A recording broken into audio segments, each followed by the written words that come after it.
Nous sommes très heureux de nous retrouver ce matin. Quand je dis « nous », c'est parce que, pour changer, je ne suis pas tout seul. Nous avons le droit depuis le 17 avril d'enregistrer nos cultes, la loi le permet. Donc je ne dissimule pas ma joie d'être ensemble ce matin. Je suis un pasteur heureux puisque l'auditoire s'est multiplié par 9 en une semaine. Donc qu'est-ce que vous voulez? C'est rare qu'un pasteur puisse dire une chose pareille. En attendant, on est vraiment heureux de pouvoir louer le Seigneur, le célébrer, le glorifier. Il est au milieu de nous, pouvoir nous retrouver autour de la Sainte Seine, la parole de Dieu, que le Saint-Esprit soit notre aide. Et nous allons le demander ensemble, nous allons prier ensemble afin que Dieu nous bénisse. Ensuite, Bruno, les choristes et les musiciens nous conduiront dans la louange du Seigneur. Voulons en effet te bénir, Seigneur, parce que ce matin encore, nous sommes rassemblés, nous nous approchons de toi, parce que tu es notre bon Père du ciel, celui qui nous a sauvés, celui qui nous a rachetés à un grand prix, celui qui nous permet d'être dans ta présence, et nous voulons nous approcher de toi. Nous voulons venir avec nos louanges, notre adoration, parce que tu es un Dieu merveilleux. Et nous croyons, Seigneur, que tu es encore capable aujourd'hui de nous étonner. Alors, rends-nous capables de t'adorer comme tu en es digne, de t'élever comme tu le mérites, que ton esprit nous soit en aide durant tout le temps de ce culte, et que ton nom soit glorifié, dans le nom précieux de Jésus. Amen. Amen. Amen. Alléluia. Quelle joie de se retrouver. Bonjour à toutes et à tous, et bonjour aux musiciens. Quel plaisir de se retrouver un dimanche encore magnifique que nous pouvons vivre. Nous sommes dans la joie, et c'est vrai, on l'est tous, et que nous puissions laisser nos craintes dehors, et que la joie soit dans chacune de nos maisons.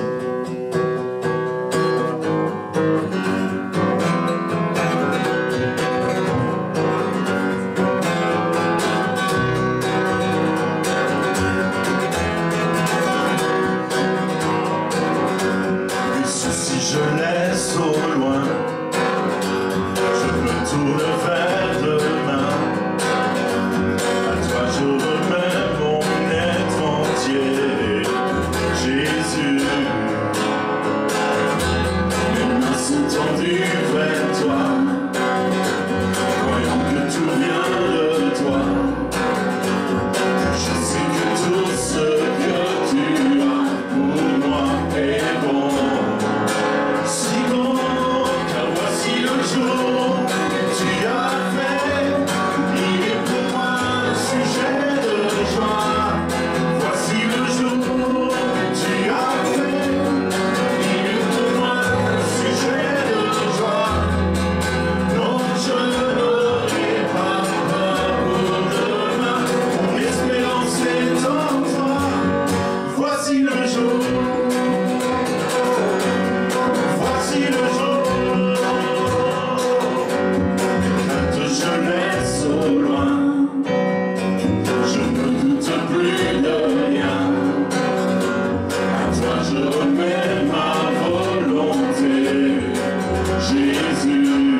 Voici le jour que tu as fait, il est pour moi un sujet de joie. Voici le jour que tu as fait, il est pour moi un sujet, car voici le jour, voici le jour que tu as fait, il est pour moi un sujet de joie. Voici le jour que tu as fait, il est pour moi un sujet de joie. Non, je n'aurai pas peur pour demain, mes craintes sont entre tes mains. Je te suivrai sur le chemin, mon espérance est en toi. Voici le jour,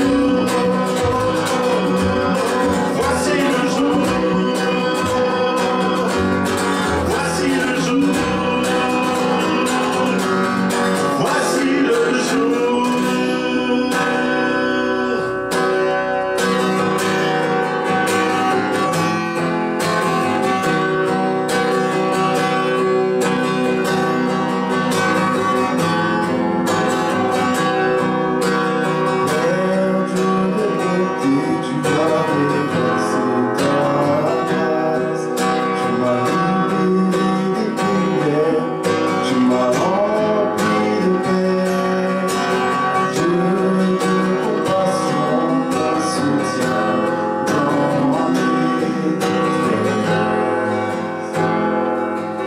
Mon cœur veut te chanter. Fidèle tu es, fidèle à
Seigneur Jésus, qui pourvoit.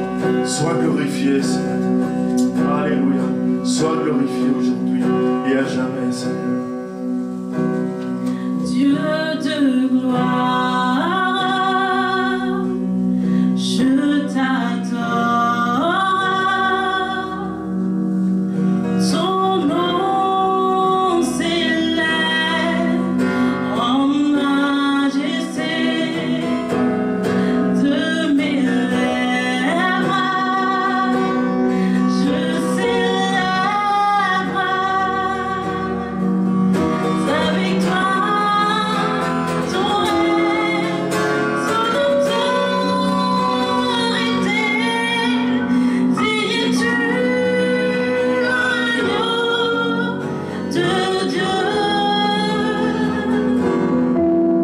Digne du agneau de Dieu. Tous les anges chantent acclament la puissance de ton nom. Digne du agneau de Dieu. Digne du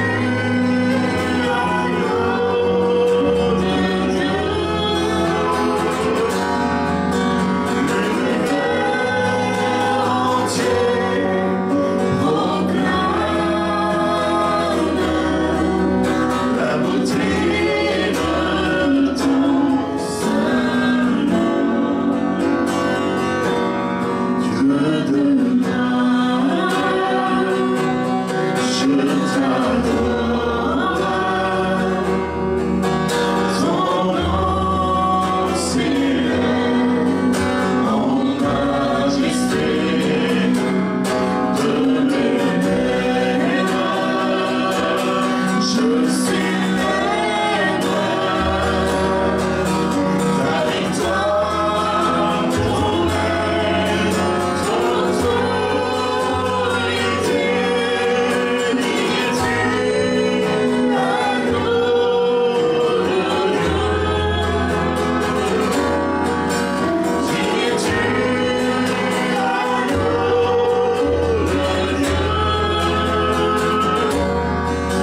Tous les anges ensemble acclament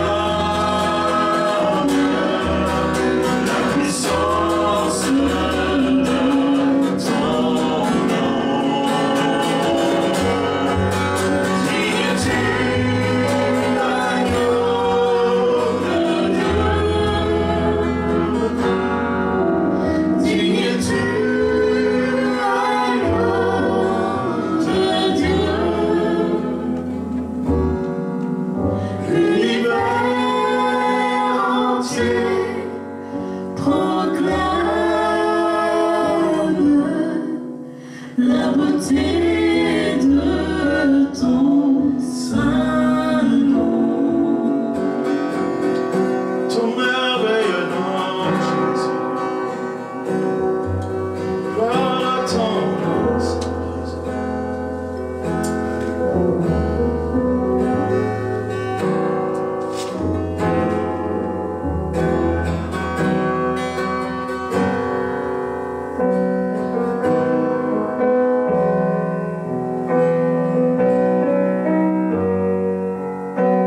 Je viens vers toi dans le secret, en ta présence je veux rester. Tu seras toujours là.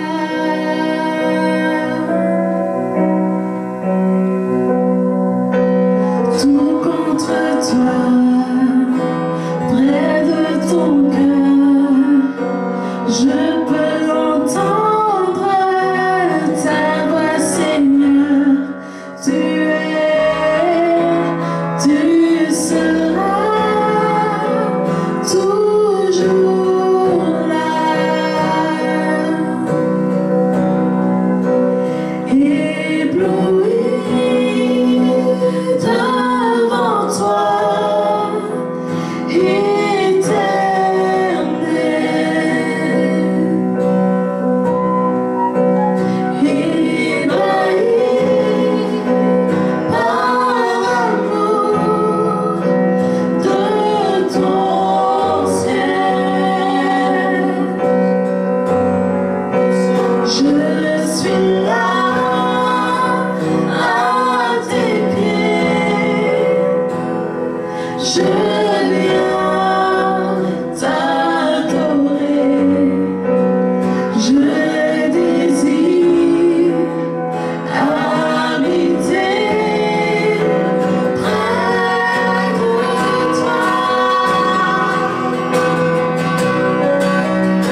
à chacun d'entre vous.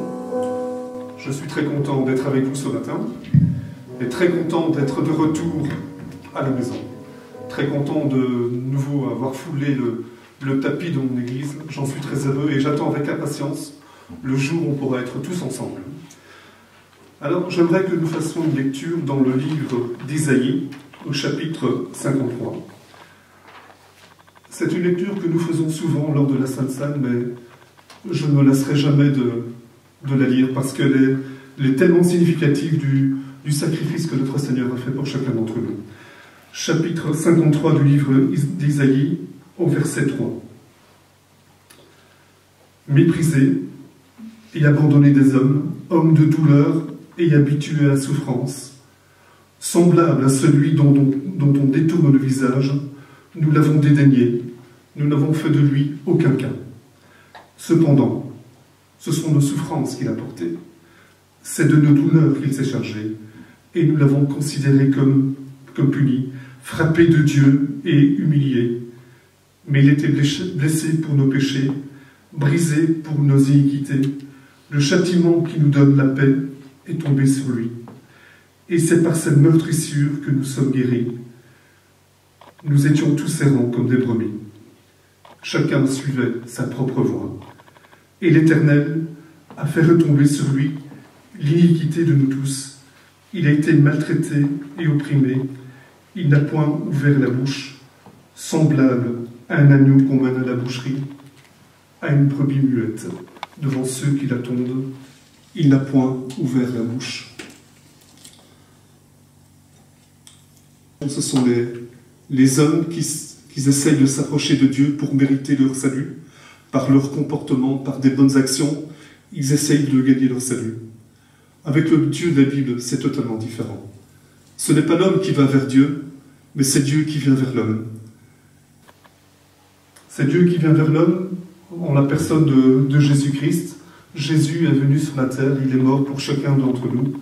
La Bible nous dit que le salaire du péché, c'est la mort. Mais le don gratuit, c'est son Fils, c'est le don gratuit de Jésus, en son Fils Jésus. Jésus est mort à notre place. Il est mort pour nos péchés. Et aujourd'hui, lorsque le Père nous regarde, il ne nous voit plus tellement, vraiment tel que nous sommes réellement, mais il nous voit à travers le sang de Jésus-Christ, justifié. Tout a été accompli à la croix. Que le Seigneur soit béni.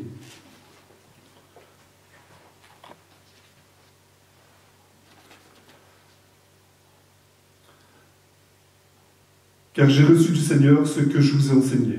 C'est que le Seigneur Jésus, dans la nuit où il fut livré, prit du pain, et après avoir rendu grâce, le rompit et dit : « Ceci est mon corps, qui est rompu pour vous. Faites ceci en mémoire de moi. » De même, après avoir soupé, il prit la coupe et dit : « Cette coupe est la nouvelle alliance en mon sang. Faites ceci en mémoire de moi, toutes les fois que vous en boirez. » Seigneur notre Dieu, nous voulons te remercier, Seigneur, pour ce que tu es, pour ce que tu as fait pour chacun d'entre nous. À chaque fois que nous nous rapprochons de cette table, Seigneur, je veux me souvenir de qui tu es, que tu es le Dieu créateur de toutes choses, Seigneur, et je veux me souvenir qu'auparavant nous étions comme ta parole dit, des brebis errantes. Nous étions morts à nos péchés. Notre direction, c'était l'enfer. Et nous ne savions même pas qu'il y avait un enfer, Seigneur. Mais tu as envoyé ton Fils, Seigneur, mourir à notre place sur cette croix. Et par son sacrifice, Jésus nous a arrachés à cet enfer, Seigneur. Que ton nom soit béni, Seigneur. Merci, Seigneur, parce qu'aujourd'hui, lorsque tu nous regardes à travers le sang de ton Fils, Seigneur, complètement justifié, Seigneur. Veuille bénir ces moments que nous allons passer ensemble et le pain et le vin que nous allons partager. Que ton nom soit béni. Amen.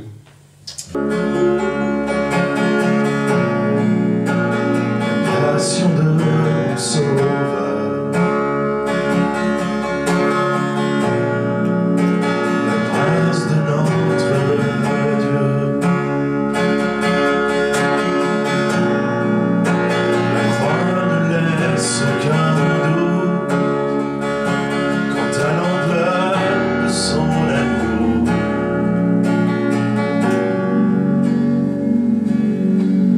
Chaque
nous avons encore le plaisir d'entendre la parole ce matin, de pouvoir écouter ce que Dieu a à nous dire à chacun d'entre nous.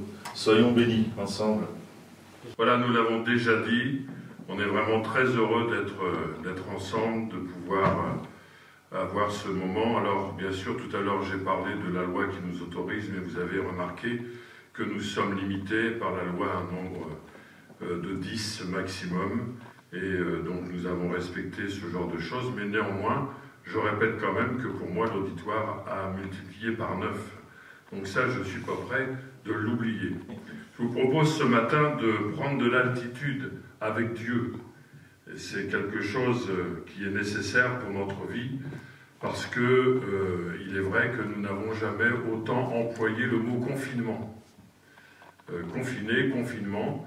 Avant, confiné, moi je voyais bien les sardines dans une boîte, elles sont bien confinées, mais c'est vrai que de l'appliquer à nous, c'était pas encore prévu, mais voilà, c'est une réalité. Et dans des circonstances comme ça, il est vrai qu'être confiné, plus que d'habitude, la vie est faite de moments difficiles, et nous pouvons parfois nous retrouver en temps ordinaire, comme on dit, il y a une expression populaire qui dit avoir le nez dans le guidon. C'est-à-dire on est vraiment pris par les difficultés, par les souffrances, par les tourments, et avec cela on peut parfois se poser toutes sortes de questions, et le fait d'être pressé par nos situations, par nos problèmes, nous avons besoin que le Seigneur nous apprenne, nous réapprenne à prendre de l'altitude avec lui. C'est-à-dire à pouvoir nous placer au-dessus des choses, sur le plan spirituel, sur le plan physique, c'est parfois possible, on peut aller sur des hautes montagnes, etc., mais ça ne change pas le problème.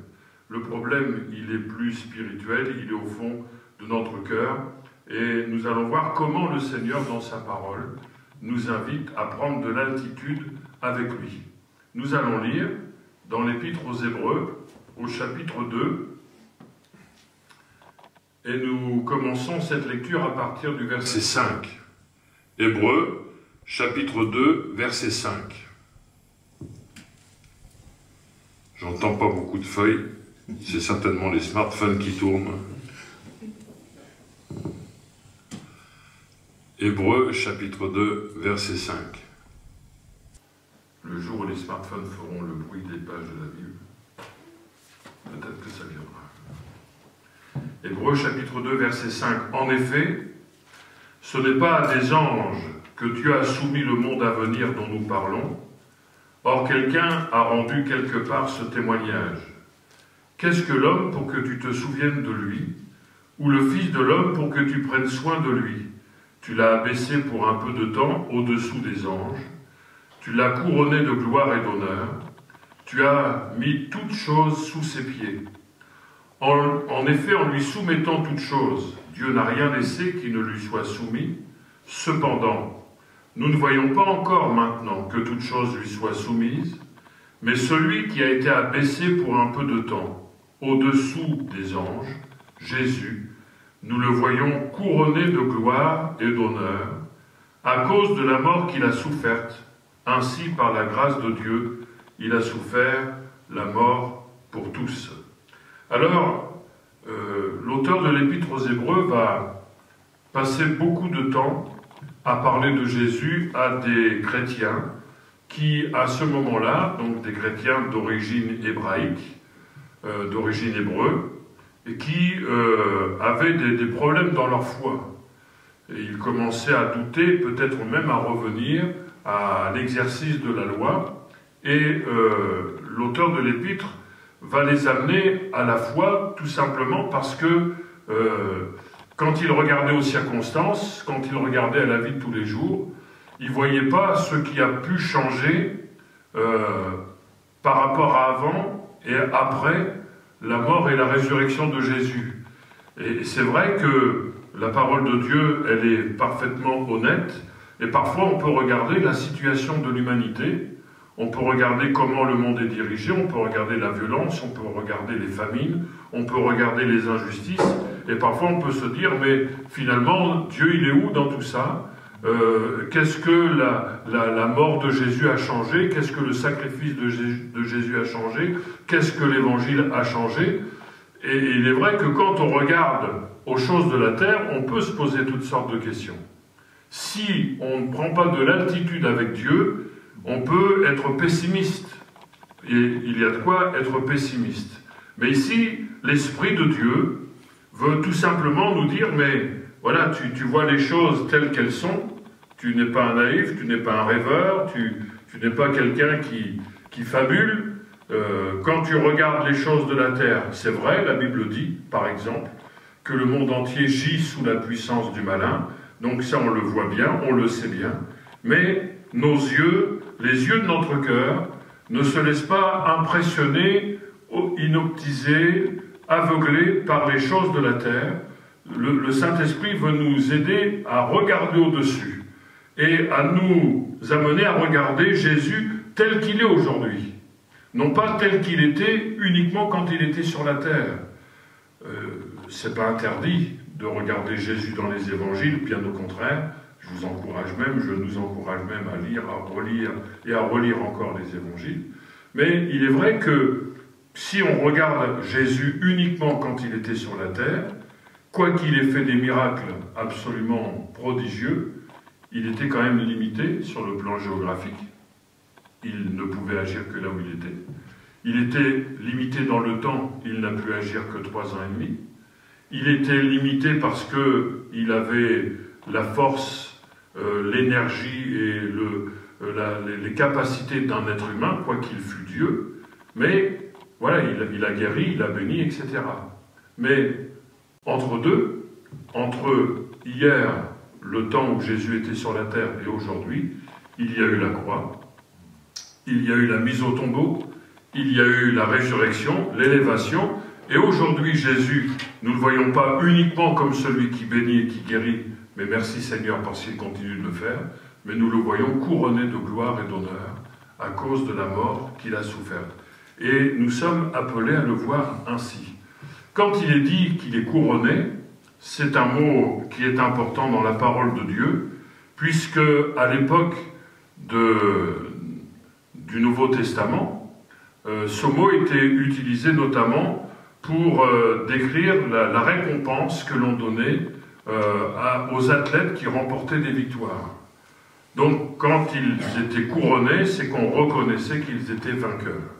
Et si nous voyons au fond de notre cœur, si notre foi voit Jésus comme un vainqueur, nous n'allons plus être absorbés ou être engloutis par les malheurs de cette terre. On ne va pas les négliger pour autant, on ne va pas faire comme s'ils n'existaient pas, mais notre espérance, elle n'est pas ici-bas, elle est dans la personne de Jésus.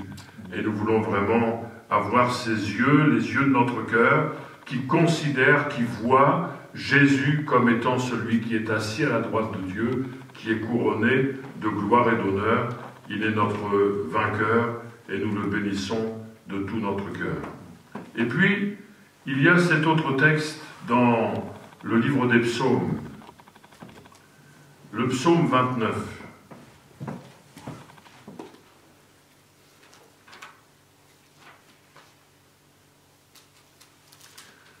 On ne va pas lire le psaume tout entier, simplement.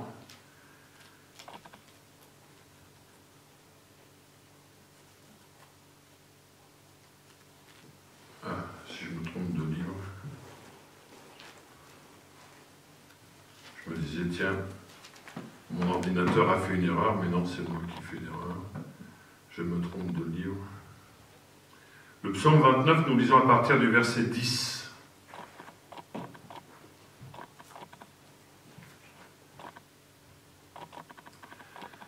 Psaume 29, verset 10, « L'Éternel était sur son trône lors du déluge.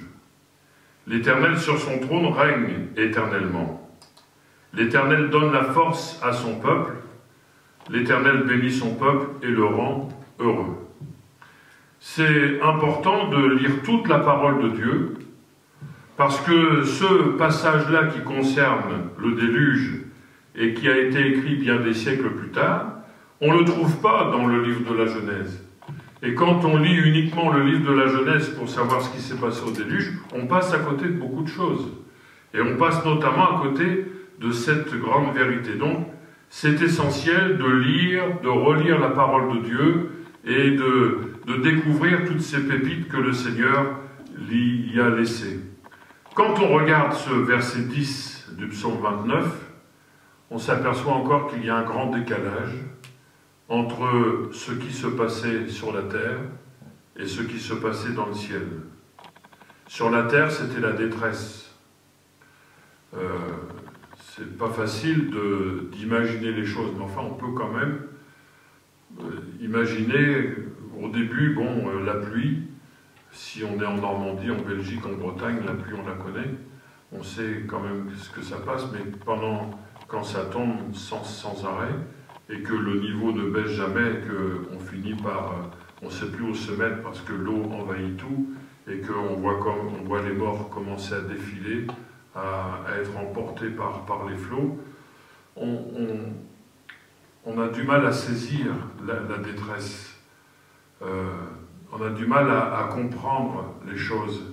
Et la parole de Dieu nous rappelle que les calamités ont toujours existé sur la terre, et parfois Dieu a permis qu'elles soient là, il les a même décidées. C'était à ce moment-là comme ça, c'était en ce temps-là comme cela, ce n'est plus comme ça aujourd'hui, mais ça a été comme ça à ce moment-là. Et j'aimerais faire simplement remarquer le décalage entre la détresse qui existe sur la terre à ce moment-là, sauf pour Noé qui avait cru dans la grâce de Dieu et s'était réfugié dans l'arche, et ce qui se passait dans le ciel. On pourrait penser que parfois, lorsque la terre connaît toutes sortes de souffrances, de misères, Dieu est dépassé, et qu'on ne sait plus trop, on panique. La panique est quand même assez vissée au cœur de l'être humain. Il ne faut pas grand-chose pour engendrer la panique. Et il est vrai que si on a juste les yeux fixés sur les réalités, on peut paniquer. Mais voilà, il y avait dans le ciel, au moment du déluge, un calme divin, un repos divin. Il était sur son trône. Il n'était pas dépassé. Il était au contrôle. Ça m'a fait penser à ce qui s'est passé quand Jésus a été crucifié. Quand Jésus a été crucifié, et surtout quand il a prié, il a dit ceci: mon Dieu, pourquoi m'as-tu abandonné? Il y a des gens qui se sont dit, tu as vu, il invoque Dieu, il invoque Élie, apparemment il l'a abandonné, et les disciples n'étaient pas, j'allais dire, je vais le dire, ils n'en menaient pas large, puisqu'ils ont tous fui, etc. Et il y avait quand même quelque chose de particulier. Il fallait vraiment prendre de l'altitude pour croire que la crucifixion de Jésus, le rejet de Jésus était voulu par Dieu, était permis par Dieu, et surtout, c'est le Seigneur lui-même qui avait amené son Fils. Mais le psaume 2 nous dit que, en parlant de Pilate et de Hérode, le psaume 2 nous dit que les chefs, les autorités, les rois de la terre se sont ligués contre l'Éternel et contre son roi. Et la parole de Dieu nous dit que celui qui est sur son trône, il rit. Alors, Dieu ne riait pas parce que Jésus était en train de souffrir, mais Dieu était en train de rire de ceux qui pensaient avoir vaincu Jésus. Relisez, on peut même relire le psaume 2. J'avoue que ces temps de confinement, moi j'en profite, je prêche un peu plus longtemps que d'habitude. C'est l'avantage, je ne vais pas en prendre l'habitude après, mais j'avoue que je savoure un peu ce moment-là. On peut lire le psaume 2, juste les premiers versets, ça va nous rafraîchir la mémoire, et on va peut-être mieux comprendre.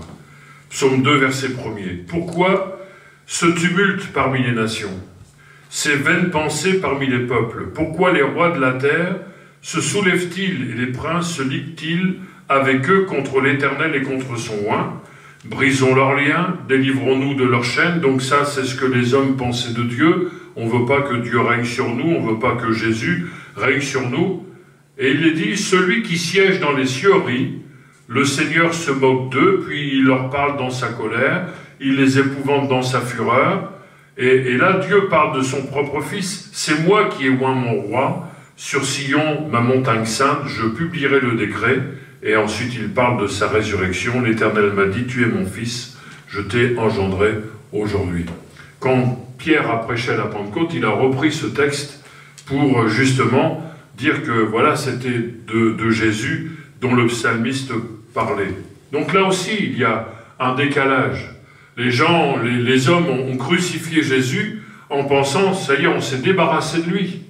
C'est terminé, on va briser leurs liens, on va être délivrés de leurs chaînes, plus d'interdits, on fait ce qu'on veut. Voilà le faiseur de miracles, celui qui parlait bien, ça y est, il est mort, il est crucifié. Mais pendant ce temps, au ciel, il y a une autre atmosphère. Dieu nous dit, il se rit de ces bons hommes qui pensent que c'est eux qui vont faire la loi et qui vont pouvoir se débarrasser du désir de Dieu de sauver l'humanité. Et frères et sœurs, je crois qu'il est toujours important de pouvoir saisir ces réalités au fond de notre cœur.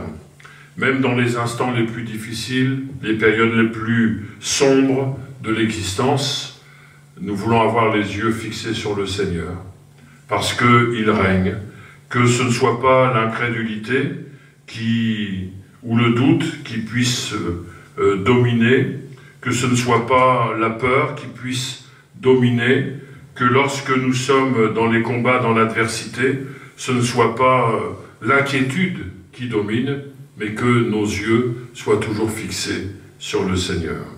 Un dernier texte dans le deuxième livre des Rois, au chapitre 6 et au verset 15.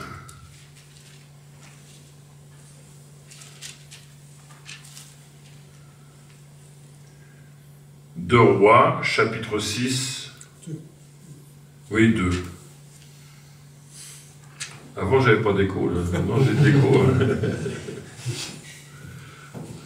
Les bancs, ils me laissaient tranquille. 2 Rois, chapitre 6, verset 15. Voilà, le peuple se retrouve dans un combat avec les Syriens, et il est dit ceci. Le serviteur de l'homme de Dieu se leva de bon matin et sortit, et voici une troupe entourait la ville avec des chevaux et des chars. Et le serviteur dit à l'homme de Dieu, « Ah, mon Seigneur, comment ferons-nous » On ne peut pas dire qu'il était en forme, celui-ci. Il répondit, « Ne crains point, car ceux qui sont avec nous sont en plus grand nombre que ceux qui sont avec eux. » Élisée pria et dit, « Éternel, ouvre ses yeux pour qu'il voie. » Et l'Éternel ouvrit les yeux du serviteur, qui vit la montagne pleine de chevaux et de chars de feu autour d'Élisée. Alors, comme on dit habituellement, sur le papier, il n'y avait pas photo. L'armée de Syrie avait les moyens d'anéantir le peuple d'Israël. Et quand le serviteur d'Élisée décrit la situation, lui, il voit une troupe qui entoure la ville, il voit les chevaux, il voit les chars. Il n'exagère pas la situation. C'est pas quelqu'un qui est pessimiste et qui transforme les cailloux en montagnes. C'est quelqu'un qui voit que dans peu de temps, ils vont prendre une raclée, que ça va vraiment mal se passer. Et il est désemparé. Comme il peut nous arriver, nous aussi, d'être désemparés. C'est quelque chose qui est humain que d'être désemparé. Mais Élisée va avoir recours à la prière et quelque part, il va l'inviter à faire ce que Dieu nous demande de faire. Il ne faut pas oublier que Ésaïe a écrit, enfin Dieu a dit par Ésaïe que ses pensées ne sont pas nos pensées et que ses voix ne sont pas nos voix, que on est complètement à l'opposé des pensées de Dieu. Et parfois, on a tellement confiance en nos pensées Ce que je pense, c'est ça, c'est pas autrement. Ce que j'imagine, c'est ça, c'est pas autrement. Mais il faut lever nos yeux. Même quand on est dans une situation où les obstacles, l'adversité, les problèmes nous entourent, comme l'armée de Syrie pouvait entourer Israël, eh bien nous sommes invités à prier et à dire « Seigneur, ouvre mes yeux pour que je vois comme toi tu vois, pour que je puisse réaliser que ce qui est devant moi, je ne peux pas le nier, mes problèmes, quels qu'ils soient, mes difficultés, ce que je vis aujourd'hui, ce que peut-être, ce à quoi je peux m'attendre aussi, parce que parfois, à l'avenir, il y a des incertitudes, ou parfois des choses que nous savons très bien, ça ne va pas trop bien se passer. Eh bien, nous sommes appelés à prier le Seigneur et à lui dire « Seigneur, donne-moi cette révélation spirituelle ». C'est spirituel. Et je dirais que c'est une expérience personnelle à faire. Élisée ne va pas lui dire « Crois-moi, moi je vois l'armée de Dieu, je vois les anges qui sont là. Crois-moi sur parole. » C'est pas comme ça que Dieu fonctionne. On ne doit pas courir à gauche et à droite pour savoir si quelqu'un va nous dire est-ce que je dois être rassuré. Le monde le fait, ils ont leurs voyants. Ils vont voir des voyants disant parlez-moi de l'avenir. Et le chrétien, même s'il ne va pas voir de voyant, mais s'il va voir quelqu'un qui a un renom quelque part, c'est à peu près la même chose, c'est le même esprit. Mais nous avons besoin d'avoir des convictions personnelles et de dire au Seigneur révèle-moi, Seigneur, montre-moi que finalement, que celui qui est en moi est plus grand que celui qui est dans le monde. C'est ce que l'apôtre Jean dit quand il parle de l'Antichrist. Là, je bascule vraiment à une autre extrême, mais nous sommes dans les temps où l'Antichrist est en train de bâtir son monde. Ça, c'est une certitude. Les périodes que l'on vit en ce moment, je crois, font partie de tout un système. Ça, c'est sûr. Mais nous n'avons pas à nous affoler de savoir que l'Antichrist est en train de bâtir sa maison. Il est chez lui dans le monde. Mais nous voulons regarder à celui qui est couronné de gloire et d'honneur. Et Jean, dans le contexte de l'Antichrist, dans 1 Jean chapitre 4, il dit que nous avons vaincu le monde parce que celui qui est en nous est plus grand que celui qui est dans le monde. Et notre confiance en Jésus, elle n'est pas charnelle. Notre confiance en Jésus, elle n'est pas le produit d'efforts humains par lesquels nous arrivons à nous persuader que, mais si le Saint-Esprit nous révèle Jésus, comme le dit l'auteur de l'Épître aux Hébreux, c'était important qu'ils aient eux-mêmes la révélation. Ils risquaient de perdre leur salut. Si on lit toute l'Épître, on voit qu'ils risquaient. C'est à eux que l'apôtre dit, mais nous ne sommes pas de ceux qui se retirent pour se perdre, mais de ceux qui ont la foi pour sauver leur âme.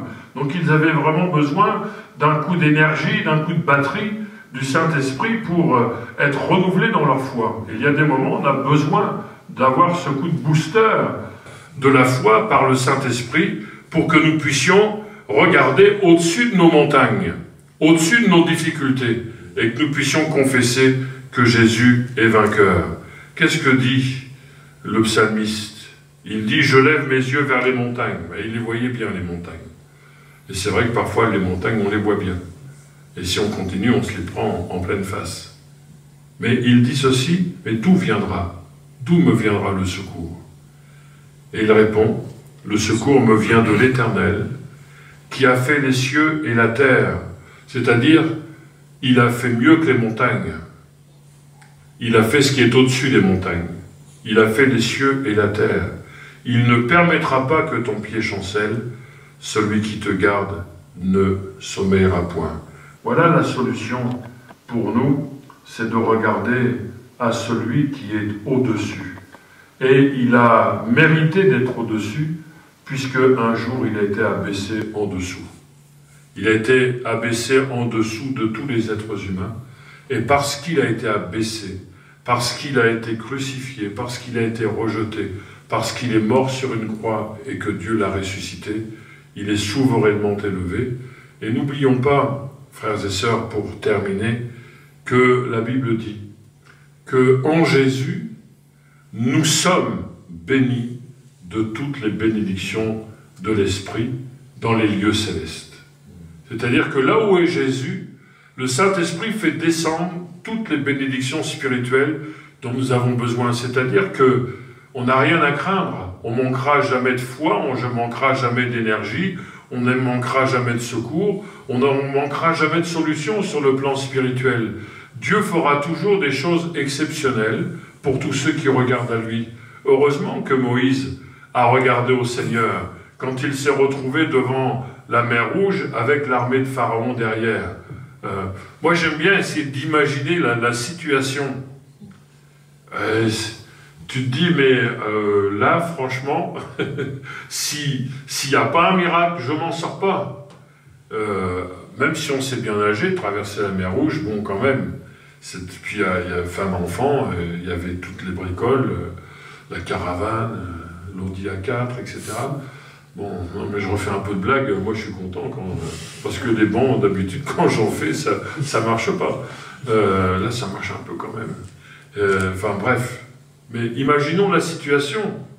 Mais Moïse, lui, il a levé son étendard, il a levé son bâton, et Dieu a fait le miracle.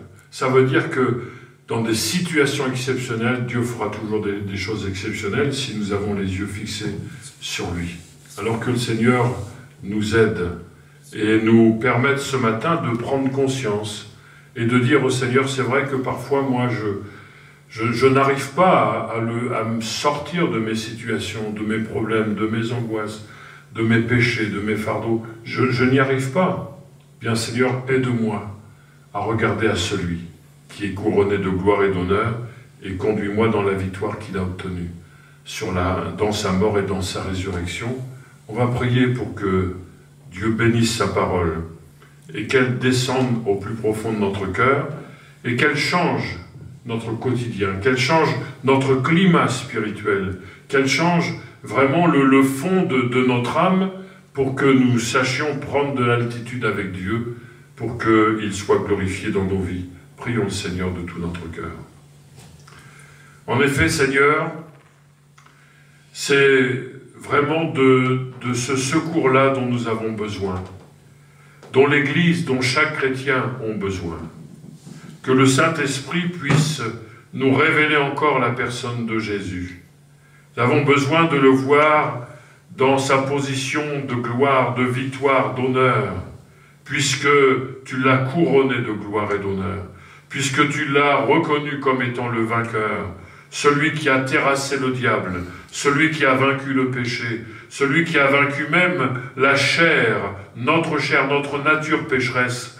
Et il n'y a rien que tu ne puisses pas accomplir.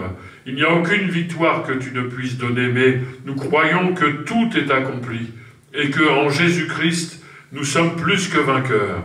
Donne-nous d'en avoir une pleine persuasion, une pleine conviction, et quelle que soit l'adversité, quelles que soient nos montagnes, quels que soient les plans que le diable dresse, établit contre toi et contre nous, Seigneur, nous voulons vraiment marcher par la foi et marcher en victoire, en victorieux, de jour en jour. À toi soit la gloire pour tous tes bienfaits. Nous bénissons ton nom dans le nom de Jésus.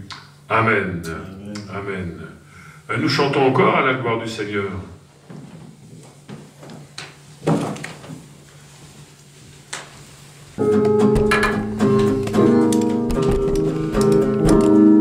Béni soit ton nom dans les pâturages verdoyants, où l'eau fraîche coule abondamment.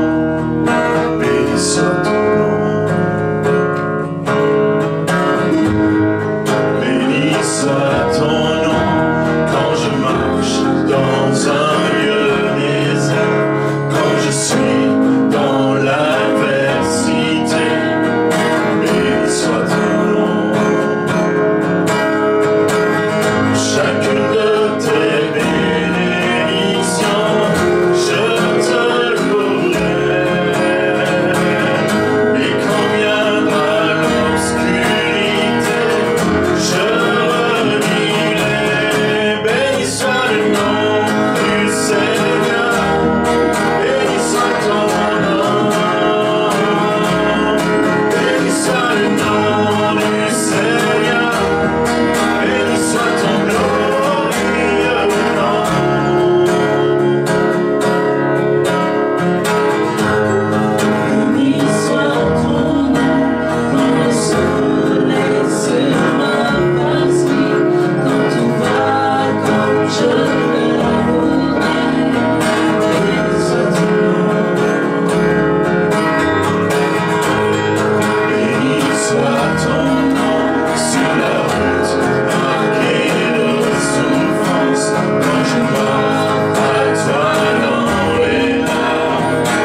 les annonces. 2 rendez-vous sur WhatsApp. Demain, notre partage avec les mamans, nous partageons donc les prières. Et mardi matin, permanence avec le pasteur au travers de son GSM. Donc je vous le rappelle, le 0476 33 78 71. Ensuite vient 3 rendez-vous sur YouTube. Je précise bien YouTube pour mes petits-enfants. Donc mardi à 19h, réunion de prière. Jeudi à 19h, études bibliques. Et dimanche, notre rendez-vous pour le culte à 10h. Chaque vendredi, jeûne et prière. Alors nous avons beaucoup de sujets de prière. Prions pour nos frères et sœurs malades. Prions pour tous ceux qui ont perdu un être cher. Nous en avons encore appelé cette semaine. N'oublions pas de prier pour le personnel soignant. Prions aussi pour les églises en Belgique. Il y a aussi beaucoup de souffrance. Prions pour notre gouvernement pour qu'il prenne de bonnes décisions.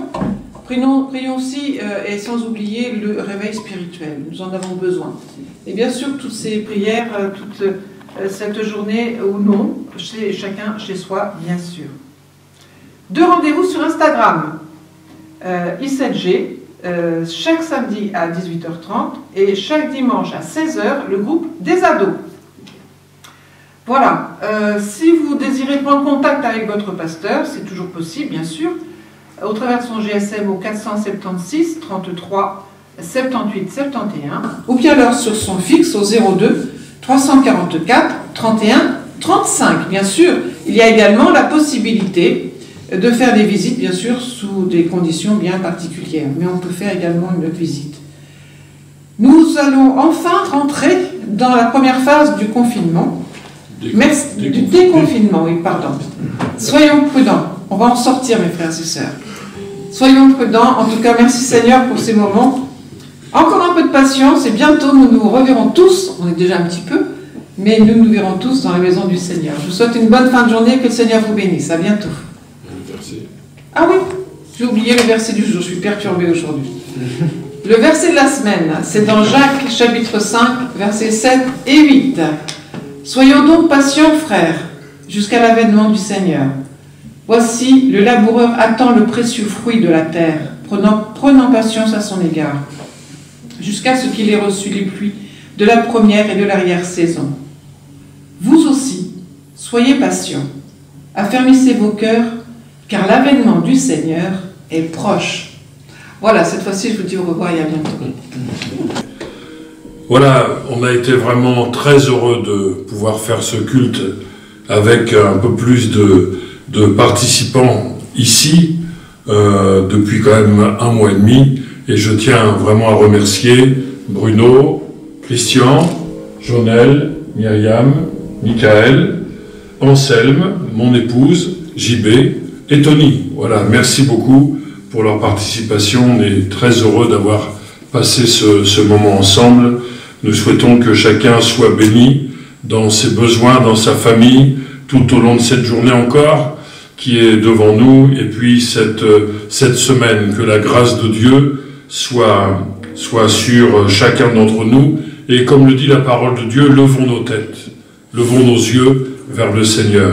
Il est vainqueur, rien ne peut le déstabiliser, et il désire que nous ayons cette foi vraiment vissée au fond du cœur, cette espérance en lui. Nous nous bénissons les uns les autres dans le nom du Seigneur, et à très bientôt.